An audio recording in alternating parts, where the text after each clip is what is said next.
ছাত্র জনতার আন্দোলনে নিহতদের উদ্দেশ্যে টেস্ট জয় উৎসর্গ করেছে টিম টাইগার্স। সাফল্যের জন্য সবাইকে কৃতিত্ব দিয়েছেন নাজমুল হোসেন শান্ত। নিজের জন্মদিনে পাওয়া অর্জন নিয়ে তৃপ্ত বাংলাদেশ অধিনায়ক। ঐতিহাসিক টেস্ট জয়ের পর জন্মদিন কিভাবে উদযাপন করবেন নাজমুল হোসেন শান্ত? রেকর্ড বদলাতে পারে। রাওয়ালপিন্ডি টেস্টের আগে বলেছিলেন নাজমুল হোসেন, আগে যা করতে পারেনি বাংলাদেশ এবার সেটাই করে দেখালো। ঐতিহাসিক টেস্ট জয়ের কৃতিত্ব পুরো দলকে দিলেন বাংলাদেশ অধিনায়ক।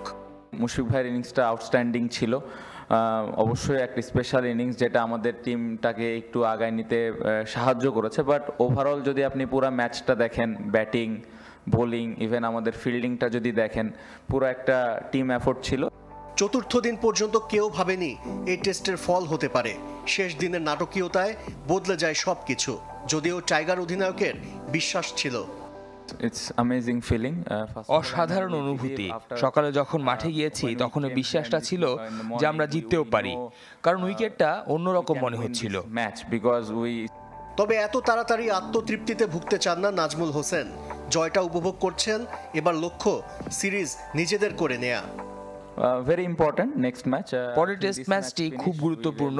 এই জয়টা আমরা উপভোগ করছি, তবে পরেরটা নিয়ে প্রস্তুত হতে হবে। কিভাবে জিততে পারি তা নিয়ে পরিকল্পনা করতে হবে এখন থেকেই।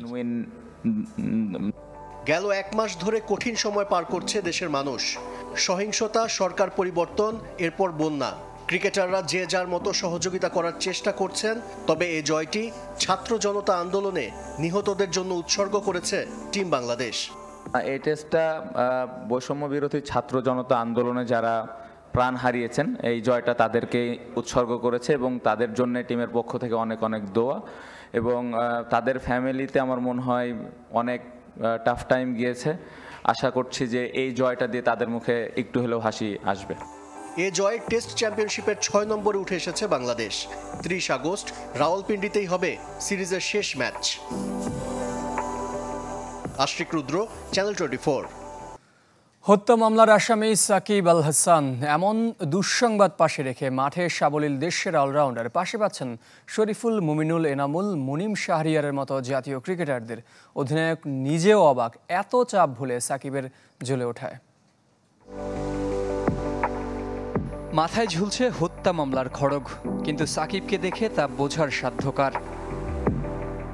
হাসছেন, খাচ্ছেন, ঘুরছেন, ফিরছেন, আবার দিব্যি খেলে বেড়াচ্ছেন আন্তর্জাতিক ম্যাচ। শুধু কি খেলছেন? বরাবরের মতো সমালোচিত সাকিব আলোচনাকে একপাশে রেখে পারফর্মও করে যাচ্ছেন। ব্যাট হাতে সেই ক্ষুরোধার রূপ না দেখাতে পারলেও বল হাতে উজ্জ্বল স্বমহিমায়। রাওয়ালপিন্ডির ঐতিহাসিক জয়ের দিনেও বাংলার রেকর্ডের বরপুত্র গড়েছেন আরেক রেকর্ড। বাঁহাতি স্পিনারদের আন্তর্জাতিক ক্রিকেটে সবচেয়ে বেশি উইকেট শিকারীর তালিকায় তিনি এখন সবার উপরে। টপকে গেছেন ড্যানিয়েল ভেট্টোরির 705 উইকেটের ল্যান্ডমার্ক।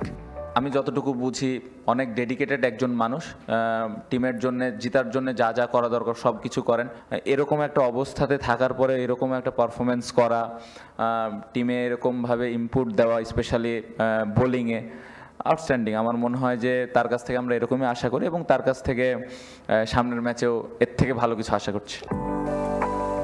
কিন্তু সেই সাকিবকে কি আর দেখা যাবে বাংলাদেশ জার্সিতে? তার রাজনৈতিক দল আওয়ামী লীগের পতন আর গার্মেন্টস শ্রমিক হত্যা মামলার আসামি হওয়ার পর সে প্রশ্নে দ্বিধা বিভক্ত সামাজিক যোগাযোগ মাধ্যম। তবে সতীর্থরা দেশের ক্রিকেট আইকনের পক্ষে। রাজনীতির বলি যাতে না হন সে দাবির পাল্লাই ভারী। তবে আপাতত সাকিবের আন্তর্জাতিক ক্যারিয়ার নির্ভর করছে বিসিবির সিদ্ধান্তের উপর। সোমবারই জানা যেতে পারে বাংলাদেশ অলরাউন্ডারের ভবিষ্যৎ। কিন্তু এরই মধ্যে প্রশ্ন উঠেছে সাকিবের বিরুদ্ধে হত্যা মামলার মতো গুরুতর অভিযোগ নিয়ে। অনেকের চোখেই যা রাজনৈতিক বাড়াবাড়ি। জহির সাগর, চ্যানেল 24। এবার হত্যা চেষ্টা মামলার আসামি হলেন ফুটবল ফেডারেশন সভাপতি কাজী সালাউদ্দিন, হকি ফেডারেশন সাধারণ সম্পাদক মুমিনুল হক সাঈদ এবং ক্রিকেট বোর্ডের সাবেক সভাপতি সাবের হোসেন চৌধুরী। 2015 সালের 20 এপ্রিল নয়াপল্টনে বিএনপি কার্যালয়ের সামনে দলটির চেয়ারপারসন বেগম খালেদা জিয়ার গাড়ি বহরে হামলা করে হত্যা চেষ্টার অভিযোগে রোববার মামলা হয়েছে। ঢাকা মেট্রোপলিটন ম্যাজিস্ট্রেট জাকি আল ফারাবির আদালতে ব্যান্ড শিল্পী আসিফ ইমাম বাদী হয়ে মামলাটি করেছেন। বাদীর জবানবন্দি গ্রহণ করে মতিঝিল থানা পুলিশকে এজাহার হিসেবে গ্রহণ করার নির্দেশ দিয়েছেন আদালত। মামলায় শেখ সেলিম, রাশেদ খান মেনন, চিত্রনায়ক জায়েদ খান, সাজু খাদেম সহ আসামি করা হয়েছে 50 জনকে। জানাবো আরও কিছু ফুটবলের খবর। সাফ অনূর্ধ্ব 20 চ্যাম্পিয়নশিপের সেমিফাইনালে আজ ভারতের মুখোমুখি হবে বাংলাদেশ। কাঠমান্ডুর আনফা কমপ্লেক্সে ম্যাচ শুরু হবে দুপুর 3:15টায়। এর মধ্যে ভুটানকে হারিয়ে ফাইনাল নিশ্চিত করেছে স্বাগতিক নেপাল। প্রতিপক্ষ ভারত বলে বেশি সতর্ক লাল সবুজ তরুণরা। বি গ্রুপে 2 ম্যাচ জিতে সেরা হয়ে শেষ 4-এ নাম লিখিয়েছে প্রতিবেশীরা। আর গ্রুপ পর্বে শ্রীলঙ্কাকে হারালেও নেপালের কাছে হেরেছিল বাংলাদেশ। ফাইনালে উঠতে পারলে আবারও সেই নেপালের বিপক্ষে খেলতে হবে মিরাজ নোভাদের। সেমিফাইনালের আগের দিন রোববার কাঠমান্ডুতে অনুশীলন করেছে বাংলাদেশ অনূর্ধ্ব 20 দল।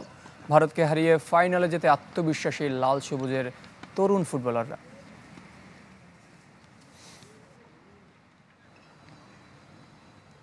জেতার জন্য তাদের ক্ষুধাটা আমি দেখেছি ভারতের এগেনস্টে, এবং এটা যদি শেষ পর্যন্ত মাঠে টিকিয়ে রাখতে পারে, মাঠে যদি অনুদিত করতে পারে, তাহলে আমি আশাবাদী ইনশাল্লাহ আমরা ভারতকে হারিয়ে ফাইনাল খেলতে পারবো। তো আমরা আশাবাদী যে কোচের ট্যাকটিক্স অনুযায়ী খেললে আমরা ইনশাল্লাহ ভালো কিছু নিয়ে ভালো একটা রেজাল্ট নিয়ে মাঠ থেকে ফিরতে পারবো ইনশাল্লাহ। কুল স্পোর্টস 24 নিচ্ছে আর একটা বিরতি, ফিরছে একটু পর।